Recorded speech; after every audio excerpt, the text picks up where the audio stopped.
Hey, what's up, everybody? My name is Sureshni Ryder, and welcome to another edition brought to you by Boston Media Broadcasts. You are here for All Accounting For. So whether you're trying to balance books as a student or balance life as a student in accounting, we have got your back. In this episode, as always, we're joined by Bee from the Faculty of Accounting, and myself and Bee unpack different aspects of accounting with you, and we break it down in small, little snackable content pieces. The first one is called Bottom Line Bulletin, where we cover the latest on accounting news, and then go to Credit Where It's Due, where we actually showcase and profile a chartered accountant in the industry who is an absolute trailblazer and doing something absolutely exceptional, something inspiring, and something absolutely motivating. And then it's Ledger Lowdown. This is a corporate segment where we evaluate an industry and how it works. Now, we have touched base with the private healthcare sector, we've looked at banking as a sector, and today we're going to look at international online stores as well as the telecoms industry. This is just a tiny snapshot of a bigger and broader course, of course, which people like B will unpack with you further. This is just a taste of what's to come. Let's get ready, get set. It's time for All Accounted For. I have to admit, B, I am a Shein queen. I literally dressed up for you today to show you the stuff that I bought of Shein. Dress, jewelry, earrings are all by Shein. So I'm not ashamed of this, and I was a Shein queen even before I left to the US. I also am an avid Amazon shopper and a Temu shopper, so I am in the proper wheelhouse for this discussion of people who do it. However, my family and friends, specifically my sister, who is probably the bigger Shein queen than most people that I know because she spends money on buying stationery and she runs a small business. She depends on people like Amazon and Temu and Shein to get her products out. However, I believe that SARS has saying, hold on here, we're having a little bit of a situation. I know from a broader impact and perspective, what people are saying, they're raising the taxes because it is affecting small business, it is affecting local industry, the retail industry suffering. People in the clothing industry are taking a knock. And I think at some point down the line, if all of us are sitting and shopping online and getting these products and clothing, it might affect the actual workers on the go. What are your thoughts when we talk about import taxes on overseas online stores, B? Absolutely. I think you've summed up really well. Even though it does impact, for example, the local industry, it also impacts your low-income households even more. For example, if they're going to get taxed for buying stuff on Shein, that is ultimately cheaper than if you were to go to the shop down the street. And so what was happening here is that South African retailers basically came in, and the textile industry as a whole complaining, saying that they feel that retailers or these big guns like your Sheins, your Temus are actually exploiting the import loopholes, right? So what happens is that they use something called the de minimis rule, I believe, yes, where it basically says that if you import something that is 500 Rand or less, you are only subjected to a flat kind of customs duty with no VAT, right? Which means that you're getting the stuff essentially cheaper. But if someone else who runs a business and has to then import stuff from overseas to maybe sell or whatever the case is, and they're obviously importing it at bigger kind of values, they then have to pay around 45% plus the VAT that's then included. So it's now saying it's not kind of computing. You're almost, what's the word? You're almost penalizing the other and not the other one when they're doing exactly the same Exactly thing. the same. Yes. So SARS now says actually what is happening here is that we're sitting with around 3.5 billion rands of uncollected revenue, right? Because of the fact that people in the country are basically bringing in all of these Shein stuff and they're not able to get taxed at the marginal rate that they were supposed to. And then South Africans then came in together. There was even a petition at some point that garnered around 20,000 signatures where they were saying we're not agreeing to this kind of re-looking at the way that these imports are going to be taxed. And as at the beginning of September, what SARS has now done as a temporary measure, they've now said that actually they will still continue to charge the 20% at a flat rate for the small kind of imports, but you will now be also have to pay VAT on that, which is now the 15% when it was initially just 0%. And Oh, got then it. at the beginning of November, they're then just going to sit down, reevaluate, and see if they can align it with international standards. So that's where we are. That's how the cookies is crumbling for Shein and Temu, Yeah. and we'll see what the future brings for South Yeah. Africa. I mean, I like to see all sides of the story, and I completely get it because, we are taking away from businesses, but the reality is that the Yeah. other side is delivering on time. It is much cheaper for the pocket. People can afford it. But hey, Yeah. people have got to make money, and this is why the Bottom Line Bulletin just shares this kind of news. Let's keep an eye on it because I think it's a story that's absolutely bubbling, and people just want to know what's next, what happens next. And hopefully it's something that we can bring up again in Bottom Line Bulletin. We said in the preamble that we look at different aspects of accounting, okay? One of the segments is something that puts you in the real life, puts you in the real world with real world experience. And we find these trailblazers who are chartered accountants who have navigated different parts of the accounting sphere and how they've developed their studies further. One of those people is somebody that heads the NoValo Learning Centre. Now, the NoValo Learning Centre is an education platform that provides tutoring and mentorship to students who are pursuing accounting qualifications, particularly those who are working towards becoming CAs, chartered accountants. NoValo is owned by Zanele Maduna, a chartered accountant and one of the 2021 Mail and Guardian Top 200 South Africans. Zanele's vision for NoValo is to provide accessible, high-quality education to students, offering academic support in accounting, finance, auditing, and of course, taxation. Things that we've been talking about. And I love the story about Zanele. You can tell me, who's Zanele? How did she get started? What do we know about her, Bee? Okay, cool. So Zanele is she grew up in Boitumelo in Sebokeng. She went to a local high school there, Sogwazi Secondary School. She was an A+ student, top of her class, and she says that she initially actually wanted to be a gynae, because just something about giving women information about their bodies and just being able to navigate that space just felt like something that she wanted to do in order to change the world. But Zanele's story has not always been all great. She actually comes from a very poor background. She had to face quite a few obstacles. So for one, she talks about how her mother would struggle to sometimes put food on their table. And then she also says that for some time, they were also in a very abusive household. They lived in a one-room shack. And she speaks about, in one of her YouTube videos, she speaks about just how amazing it was when they finally moved out of that abusive situation. They found their own little space. And the mom was able to go and buy a kitchen cabinet, a kitchen cupboard on credits. And she said that was just the pride and joy of the family. It also acted as like a separator within the actual like one room, kind of, distinguishing the spaces. And she just says that when she was 16, where the people actually came to repossess the furniture because the family just couldn't afford to keep up with the payments. And she just says at that point, that's when she knew that she just wanted, better for herself. And she speaks about the fact that when she was in grade 11 and 12, she went to a psycha camp. And that's when she found out about accounting.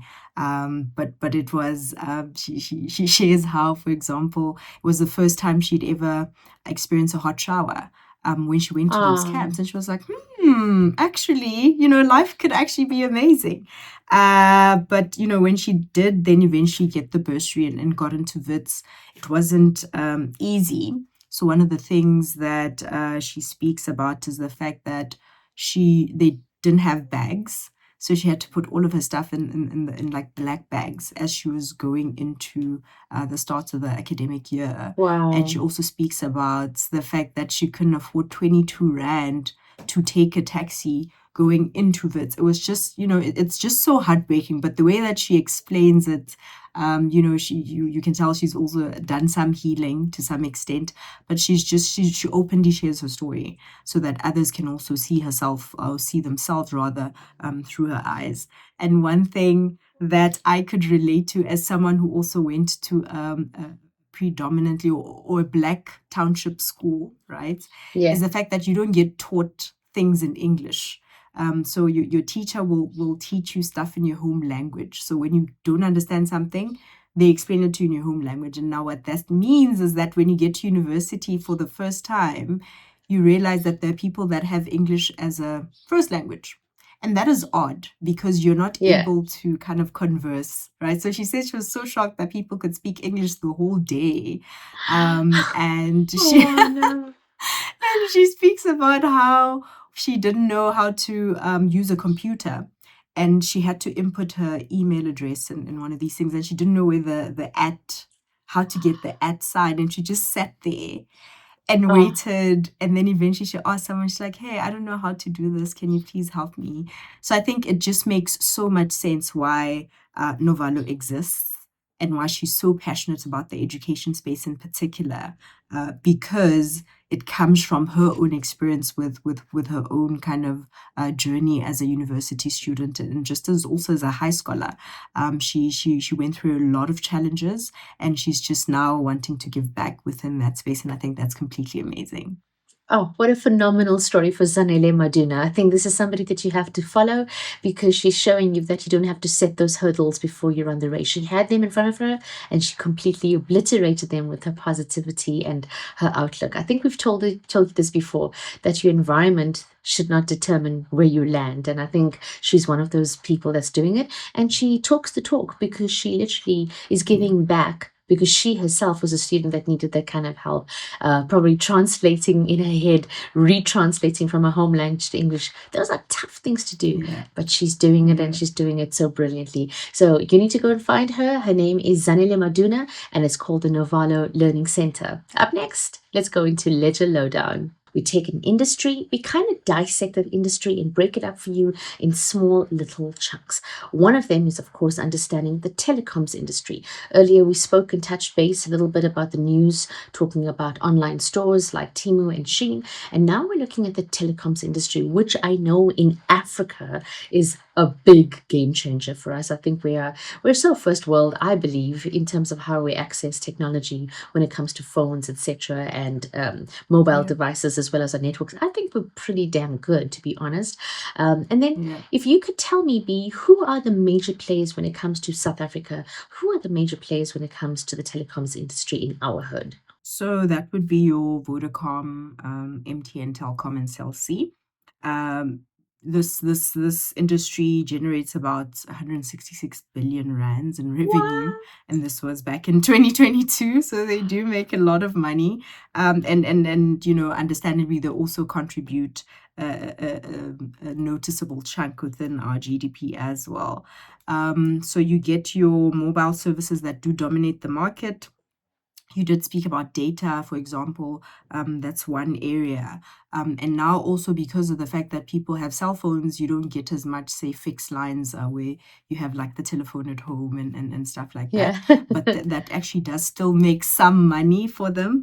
So that's quite interesting. And they also have around 100 million mobile connections, right?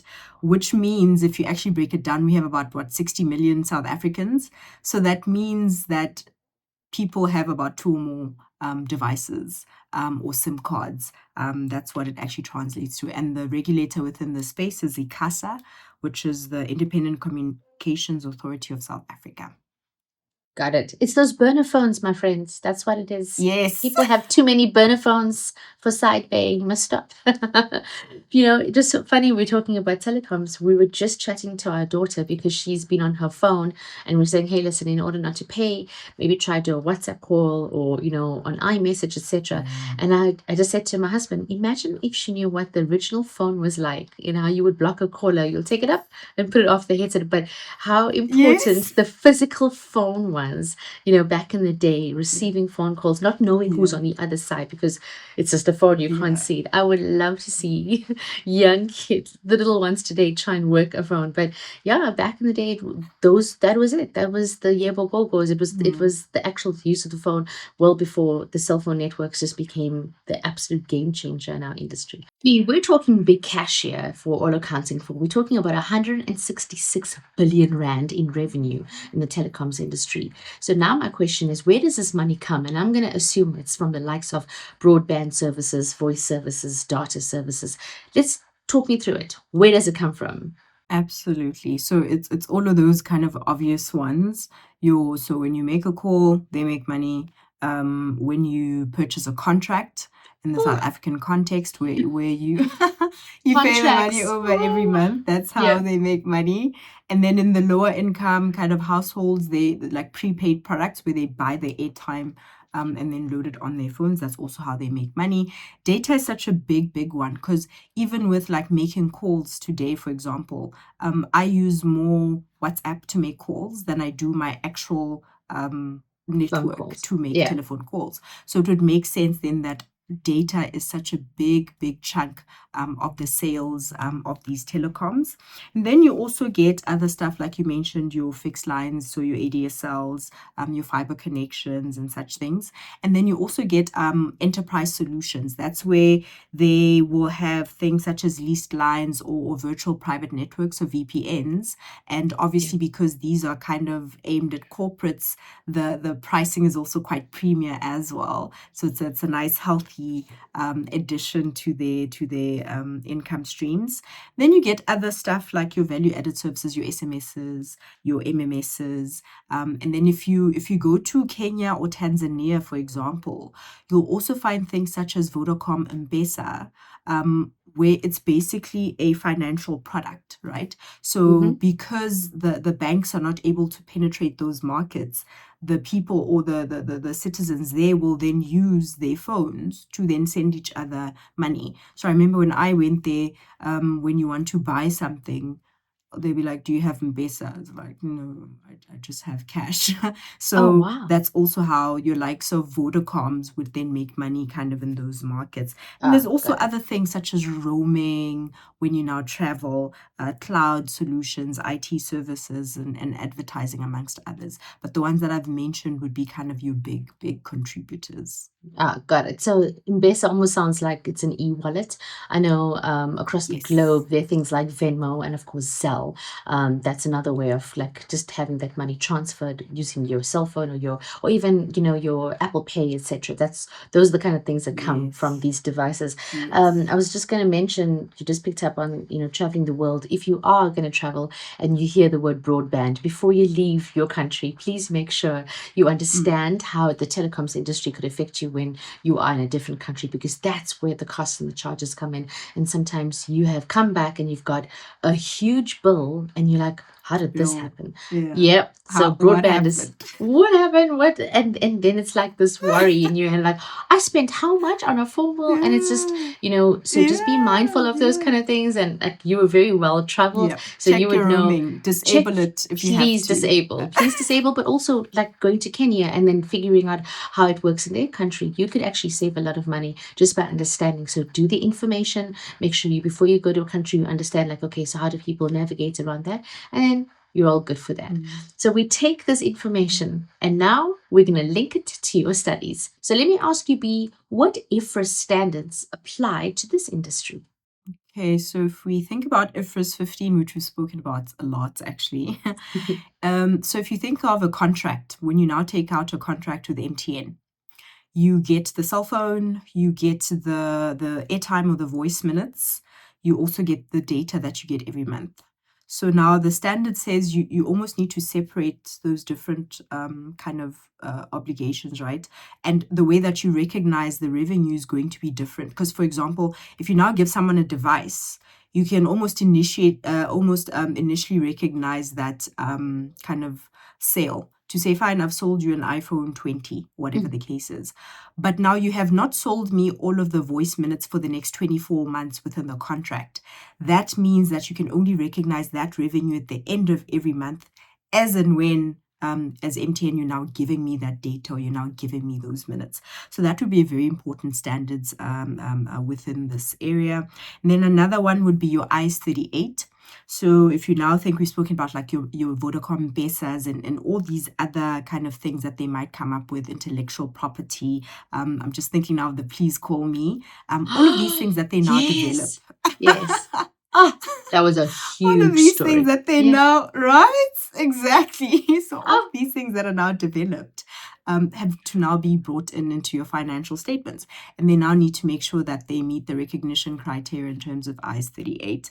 You also have softwares, licenses, and all of these other things that could apply there.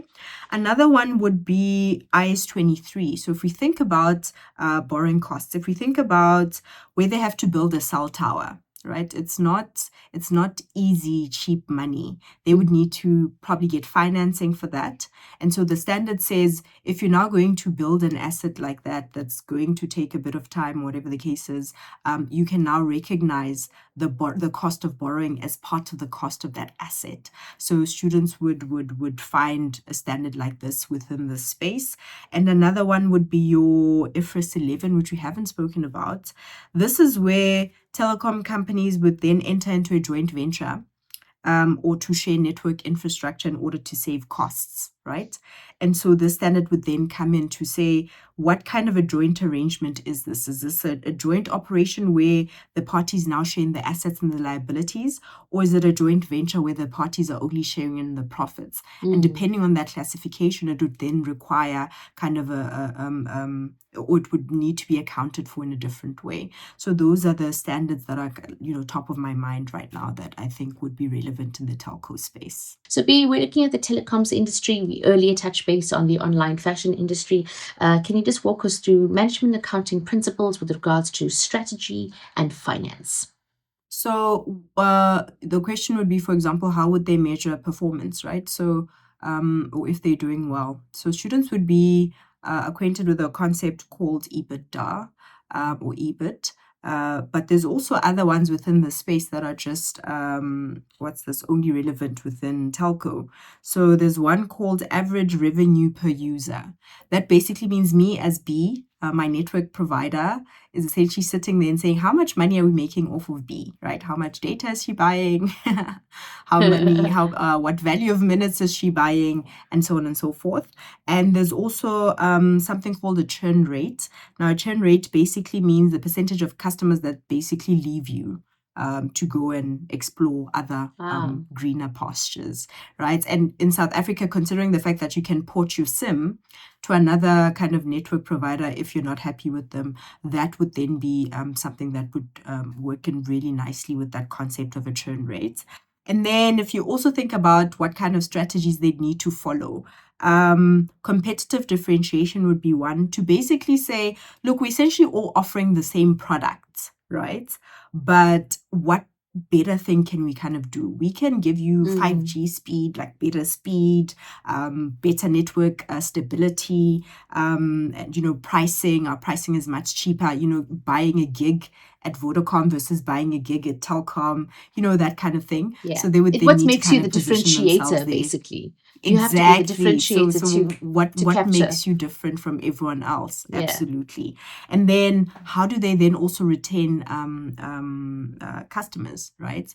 How do you make B stay as a customer? They now need to constantly be innovating, making sure that they're doing the best to not make you leave for kind of the next best thing. And then decisions around how much are they going to expand, where they're going to expand. Are they going to expand into the rest of Africa? Are they now going to go into the financial services space like Vodacom did with M-Pesa? You do see actually now your MTNs kind of coming into the space as well, because it's basically the future, right? We did mention earlier how technology and just payment solutions are kind of just growing. So as a telco, you'd need to kind of be looking into that space.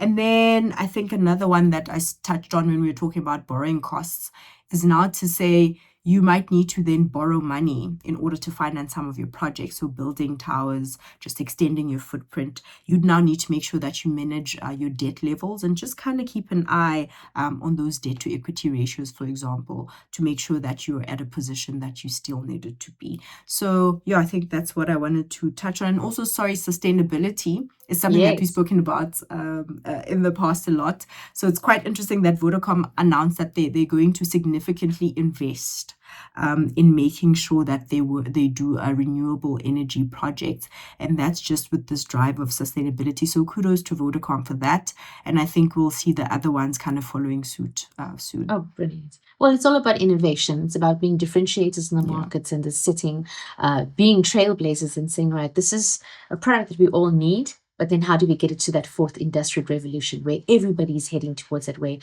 How are we going to represent ourselves in that industrial revolution and how do we show up? So fantastic. Good kudos to everybody also giving back. Yeah, it's time to understand taxation when it comes to the telecoms industry. Let's talk about corporate income tax, an example. Where are we at? So exactly the same as everyone else, 27%. That would be the corporate income tax as well as your 15% with VAT. But having spoken about imports earlier, I think it's also important to highlight that when they now do, for example, bring in your iPhone 17s or your iPhone 16s, whatever the case is, import duties would then apply to them. Or when they bring in like fiber optic cables or anything that they might need to kind of do business, import taxes would then be applicable in this instance. And then also another concept called transfer pricing. This is where you find that, for example, your Vodacoms would have kind of different companies across different lands.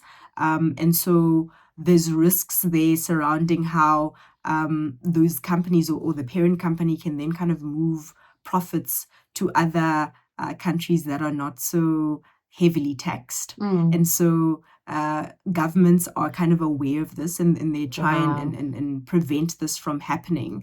So this would be a concept that would also apply because you do get your Vodacom or your MTN Nigerias, your MTN Kenyas, your Vodacom Kenyas and such things. So this would be an area that SARS would be very, very interested in.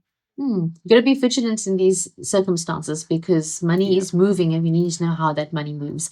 Which brings me to the next and the final SARS segment. always gets. They know. Sorry, I wanted to say SARS always gets a piece of the pie. And that's it. That's it. But you also, at the end of the day, it almost acts like an ombudsman. Got to make sure that things are fair, things are running smoothly, and then everybody gets that piece of the pie equally. Speaking of getting things equally, up next we're going to discuss auditing, but also ethics because they do go hand in hand. One of the big things, because I know I fell victim to one of them, but a really good friend of mine, look, she is based in the US and, she wasn't sure how it looked so seamless, the little scam that got to her and that data breach. And the next thing you know, her credit card details were out. And this is an adult woman who's now in tears and like, how could this happen? Because it happened so quickly. There you are on a site, you scroll, and it looks so legit. And it looks like they have almost mimicked what your cell phone provider will say, hey, by the way, to release this data, we need this.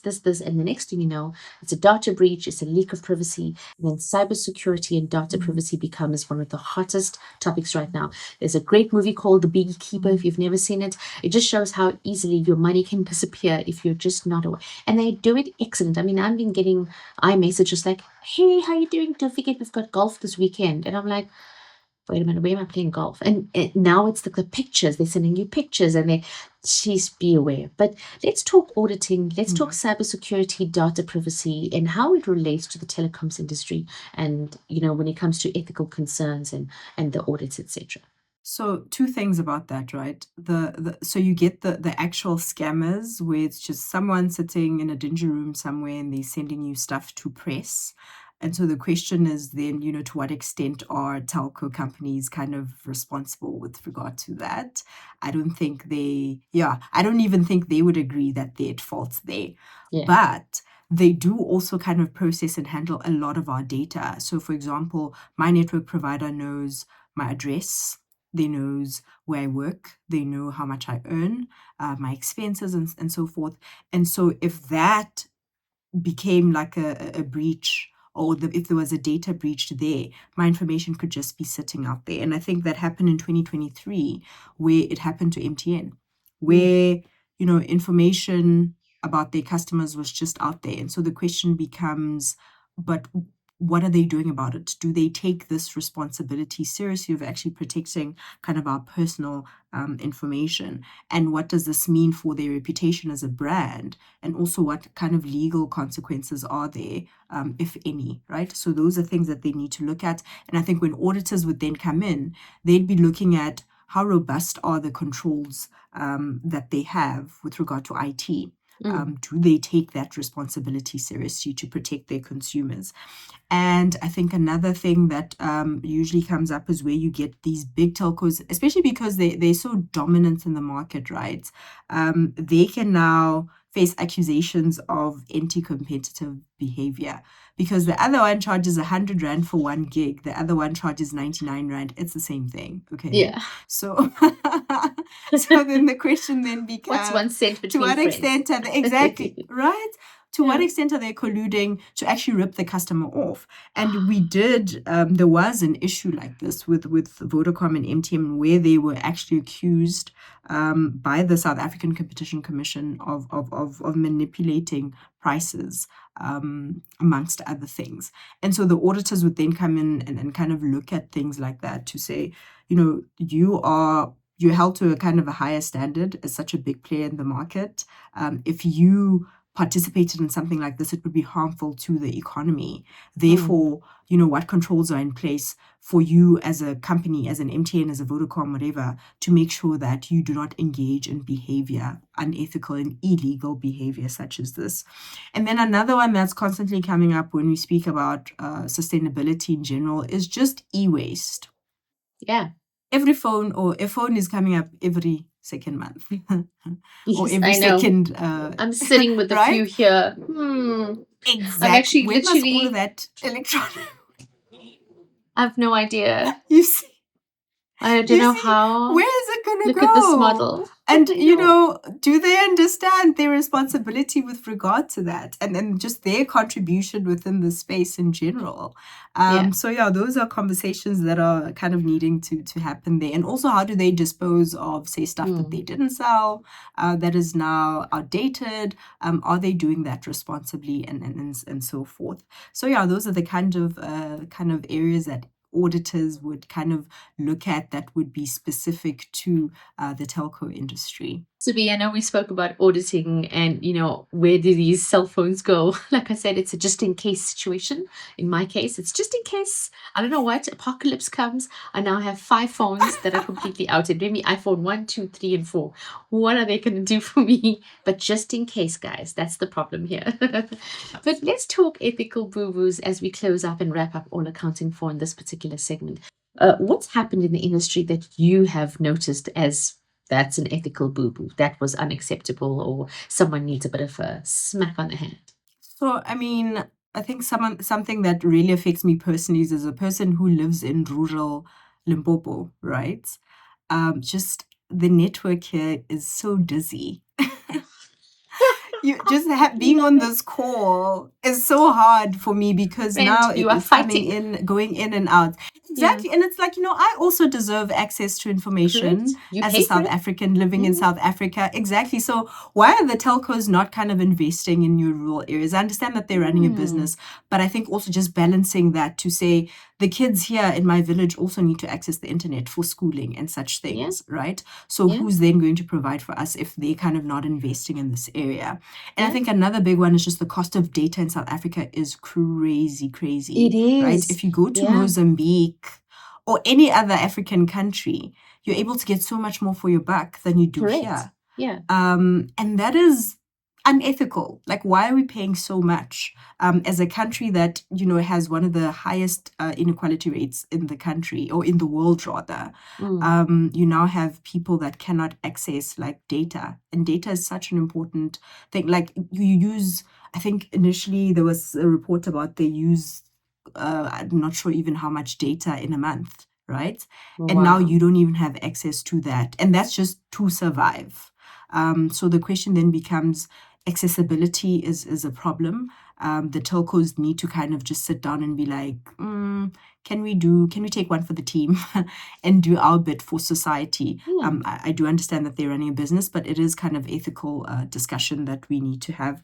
And in 2022, MTN faced a significant tax dispute because their Nigerian operation, there was a transfer pricing issue there, and then the tax was kind of not accounted for. Yes, the tax was not accounted for properly, and it was actually this case that put a spotlight on what cross-border compliance and transfer pricing would look like within the telco space, and it's actually a key focus audit area to this day. So yeah, those are kind of the ethical kind of issues. It seems like me just complaining about, oh yeah, woe is me, but I do think that, access to data and just the internet should be a human right at this point. No, fully. And this is why it's so relatable, because we all come from different walks of life. And I quickly go back to credit where it's due and look at the Zanele Madunas of the world, and a kid that grew up in a one-room shack who had these big dreams.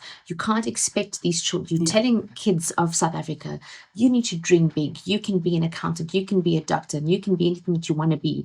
That's amazing to say. But have we prepared this child from an infrastructure point of view? Will this child actually have access to the basic thing of data? And during COVID, when kids had to stay home for online learning, it was the biggest stress for parents, because not everybody, we all are not in the same boat. Some of us are on yachts, some of us are on rafts, some of us just have an oar, some of us are just using our hands. Do you see? You have to understand that perspective when you say, oh, well, no, we're not. And we look at you, for example, you're sitting in an area that you say is rural, you don't actually have the basic access maybe to fiber, and your upload network's an issue. We're recording these amazing sessions, and then suddenly the line drops in the middle of something. If you want Bee to perform at an absolute optimum, give her the access to the stuff that makes her this great woman that she is. So I'm so excited that we've touched base on this. Guys, students, these are the topics that you want, because accounting is not just about the numbers.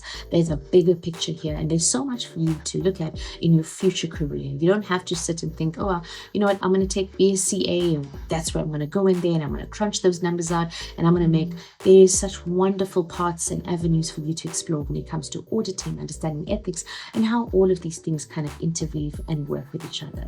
That's it, folks. That is it for our episode on All Accounted For. My name is Sureshni Ryder. As always, Bee, chef's kiss to you. Thank you so much for making this so palatable and so easy. Take it easy. Cheers, everybody. Have a good one. We'll be catching up soon with another exciting episode of All Accounted For. Bye.